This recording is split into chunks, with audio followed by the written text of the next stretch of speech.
इमरान खान साहब झूठ नहीं बोलते। जाफरी साहब आए यार, ये बड़े सख्त सवालात कर रहे हैं, इनका जवाब जाफरी साहब आ गए। सबसे कम मुलाकात हो रही है। जिस बैरियर पे उतरे हैं ना वहाँ आज जगह खुली है वहाँ।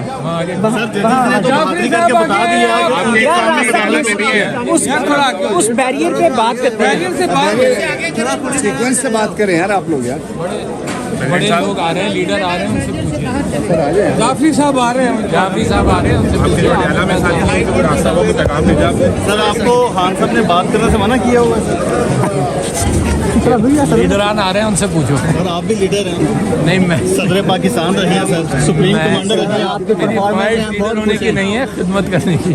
सर अब बताइए फिर इन 6 जजेस के हवाले से अगर कमीशन अपना काम शुरू कर देता है तो फिर कैसे कार्रवाई आगे बढ़ेगी? ये वकील ज़्यादा अच्छी तरह से बताएंगे आपको। सर आपकी पार्टी में आए दिन जो ग्रुपिंग हो रही है, शेर अफजल मुगल साहब का अलग ग्रुप है और दीगर लोगों का अलग ग्रुप है, इसको किस तरह से ठीक करेंगे? बड़े खानदानों की ये छोटी छोटी कहानियां छोड़ दें। कोई ग्रुपिंग नहीं है सर, कोई ग्रुपिंग नहीं।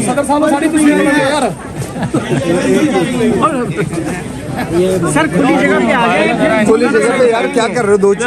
खुली जगह पर भी आप लोग प्रेशर डालकर मैं छोटा कर देते हैं। सर हम तो ये बात जानना चाह रहे हैं कि जब आप सदर थे आपको भी इसी तरह मुदाखलत का सामना रहा? ये मेरा काम है कि लोगों से पूछें। यहाँ आज जो बात है, सर लोग सदर रहे थे, सदर तो आप थे सर। आज जो तकरीरें हुई हैं 2 साल से यरगमाल है, समझ आए आप? पूरा मुल्क यरगमाल है सर। आपका मीडिया, आपका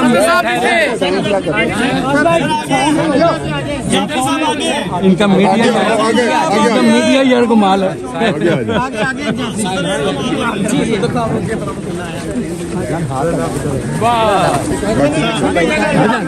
आप बताइए सर। यार आराम से जाफरी साहब और ये मकबूल जान साहब आ रहे हैं, उनसे बात करें। ओरिया साहब आप भी आ गए। और ये मकबूल जान साहब का ओरिया साहब, ये आपका इंतजार मेरा सवालों की सर हम सदर साहब से आपका वकील एंगेज कर लिया। हम सदर साहब से ये सवाल कर रहे हैं कि जब आप सदर थे तब भी इनको इसी तरह की मुदाखलत का सामना था जिस तरह 6 जजेस को है? ये तो मेरे पास सवाल नहीं सकता, मेरे पास सवाल नहीं। जी सदर हमको जितना सामना था हमने बता दिया हुआ है लोगों को। मीडिया खुद यरगमाल है। हमने बता दिया हुआ, हमने तो खुल के बता दिया हुआ। कितना प्रेशर है सर आप तहरीक को लीड यार, यहाँ प्रेशर बहुत डाला हुआ है आप लोगों ने।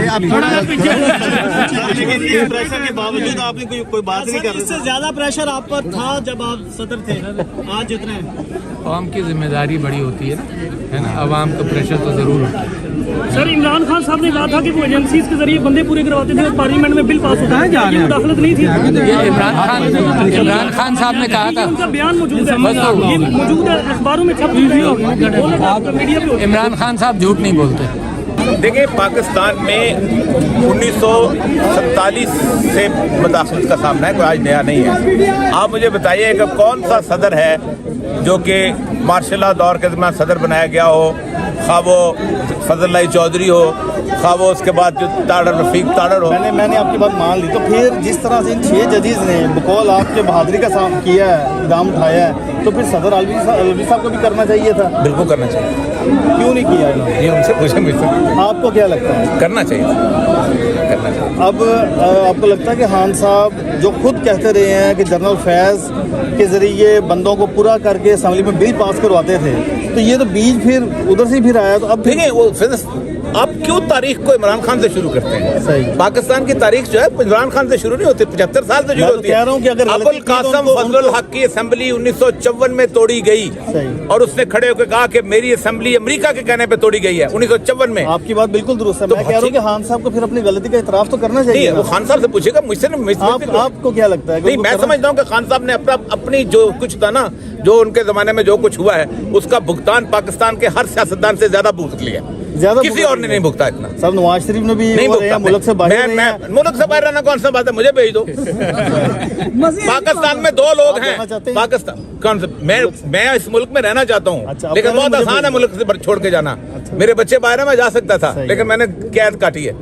शऊर तो पहले से था। 8 फरवरी से ऑनवर्ड जो शऊर आया है उससे ज़्यादा शऊर शायद दुनिया में किसी कौम में शायद किसी ने दिखाया, इतने तरह की सूरत करते हैं। तो अब मेरा ख्याल है वक्त बदल गया है और बदलने वाला है। तो ये जजेस जिन्होंने ये ख़त लिखा है, ये इनकी बर्दाश्त ख़त्म हो गई थी और इससे कोई फ़र्क पड़ेगा या कि ये रूटीन में बहुत फ़र्क पड़ेगा। उसकी एक वजह देखें, फ़र्क तो उस वक्त ही पड़ा था जब 8 फरवरी मैंने पहले से लिखता चला आ रहा हूँ और कहता चला आ रहा हूँ कि पाकिस्तान की इस्टेब्लिशमेंट में बस इतनी क़ुव्वत नहीं है कि वो इलेक्शन के दिन धांधली कर सकें। यही वजह है कि उन्होंने इलेक्शन से पहले अपने सारे काम कर लिए थे। जैसे फायजी साहब से बाकायदा वो करा लिया था, जैसे कहते हैं वो अपना वो क्या नाम है, भले का निशान ख़त्म। वो तो दूध पी के सोए हुए थे, कुछ नहीं हो जाएगा।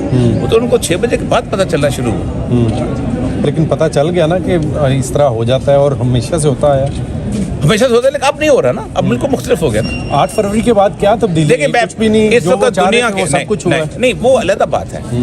दुनिया में जो इस वक्त न्यू अटलांटिस ने जो 5 यूनिवर्सिटियों ने स्टडी की है, वो कहते हैं कि पाकिस्तान के इंतखाबात में इसको एज ए केस स्टडी पढ़ाया जाता रहेगा दुनिया के अंदर। 5 बुनियादी चीज़ें हैं जो दुनिया के किसी इंतखाब में नहीं होती। पाकिस्तान वाहिद कौम साबित हुई है जिसने बॉटम अप स्ट्रेटजी बनाई है, वरना टॉप टू बॉटम होती है। ठीक है, ये मीडिया है, ये फलां है, हाउस है, नीचे बताओ। हर बंदा वो कहता है सिंक्रोनाइज था, किसने क्या बोलना है, किसने क्या लिखना है, किसने क्या वीडियो बनानी है।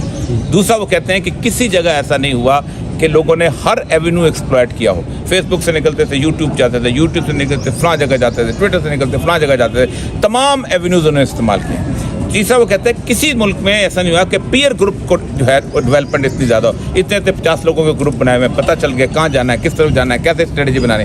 और चौथा वो कहता जी है कि main stream media with money उसको शिकस्ती है। और आखिर उसने कहा है कि इतने तेज़ थे पाकिस्तानी कौम के लोग कि उनके मुखालिफ जो थे वो इनोवेशन लैक कर गए। और ये इस बड़ी कौम की अलामत है। ये ना अमेरिका में हुआ है, ना बरतानिया में हुआ है, ना किसी और मुल्क में हुआ है। तो ये कौम जब यहाँ आ जाए ना तो ये ठीक कर लेंगे। और ये सब आप पाकिस्तान तहरीक-ए-इंसाफ के नज़रिए को सपोर्ट करते हैं या बाज़ाब्ता हिस्सा बने हुए हैं? मैं बेसिकली जो अमेरिका के ख़िलाफ़ है ना और जिसका अमेरिका दुश्मन है मैं उसके साथ हूँ। मैं उसामा बिन लादेन के भी साथ था, मैं तालिबान के भी साथ हूँ, और अब इस वक्त पाकिस्तान में सिर्फ एक शख्स है जिसके खिलाफ अमेरिका है, मैं उसके खिलाफ हूँ। ठीक है, मेरे ख्याल है ये फाइनल मोमेंट आ जाता है किसी भी कौम के अंदर, और वो फाइनल मोमेंट उस वक्त आता है कि जब उस मुल्क की अदलिया के ऊपर बैठे हुए लोग बता दें कि हम बेबस हो चुके हुए हैं।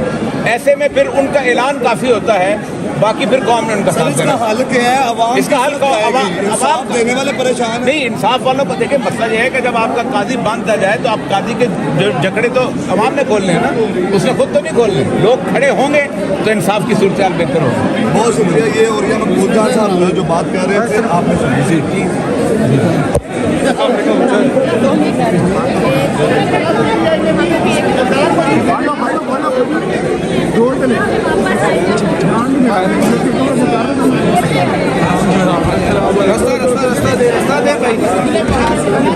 रास्ता क्लियर करें। मुकाबला मेरा भागना पै गया।